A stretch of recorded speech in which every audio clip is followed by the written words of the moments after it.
Hello friends, स्वागत है आपका मेरे चैनल कथा शक्ति में। होलिका दहन की कहानी।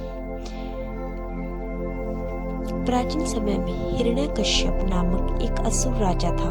वह बहुत ही शक्तिशाली और अभिमानी था। उसने कठोर तपस्या करके भगवान ब्रह्मा से वरदान प्राप्त किया कि कोई उसे मनुष्य, देवता और पशु मार न सके, न ही दिन में, न ही रात में, न ही घर में, न ही घर के बाहर, न ही अस्त्र से और न ही शस्त्र से उसकी मृत्यु हो। इस वरदान के कारण वह स्वयं को अमर समझने लगा और भगवान की पूजा को निषेध करने लगा। हिरण्यकश्यप चाहता था कि सभी लोग उसकी पूजा करें और उसे ही भगवान माने, लेकिन उसका पुत्र प्रहलाद भगवान विष्णु का परम भगत था। प्रहलाद ने अपने पिता की आज्ञा को मानने से इनकार कर दिया और भगवान विष्णु की भक्ति में लीन रहने लगा। हिरण्यकश्यप को यह बात बिल्कुल भी पसंद नहीं थी कि उसका पुत्र भगवान विष्णु की भक्ति करे। उसने प्रहलाद को कई बार समझाया, पर प्रहलाद नहीं माना, तो हिरण्यकश्यप ने उसे मारने की योजना बनाई।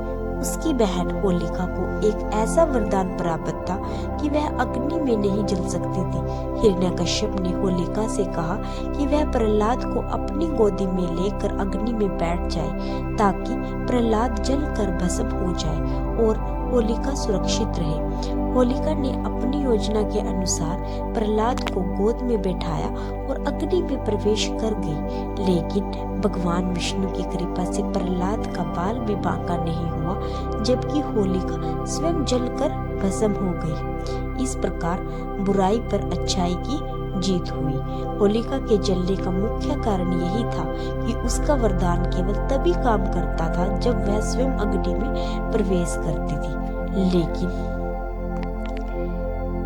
उसने छल पूर्वक प्रहलाद को मारने के लिए अग्नि में प्रवेश किया था।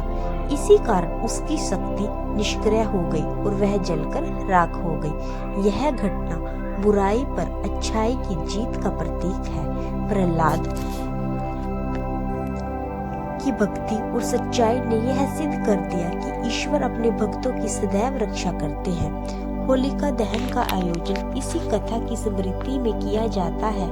इस दिन लोग लकड़ियों और गोबर के उपलों से अग्नि जलाते हैं, जो बुराई के नाश का प्रतीक है। लोग अपने घरों के नकारात्मक विचारों और बुरी आदतों को इस अग्नि में जलाकर एक नए और सकारात्मक जीवन की शुरुआत करते हैं। और समाज को भी यही संदेश मिलता है कि अहंकार, अत्याचार और बुराई चाहे कितनी भी शक्तिशाली क्यों न हो जाए, उसका नाश अवश्य होता है। सच्चाई, भक्ति और ईश्वर में विश्वास रखने वाले लोग हमेशा विजयी होते हैं। धन्यवाद। अगर आपको यह कथा अच्छी लगी हो तो मेरे चैनल को प्लीज लाइक और सब्सक्राइब कर दीजिएगा। धन्यवाद।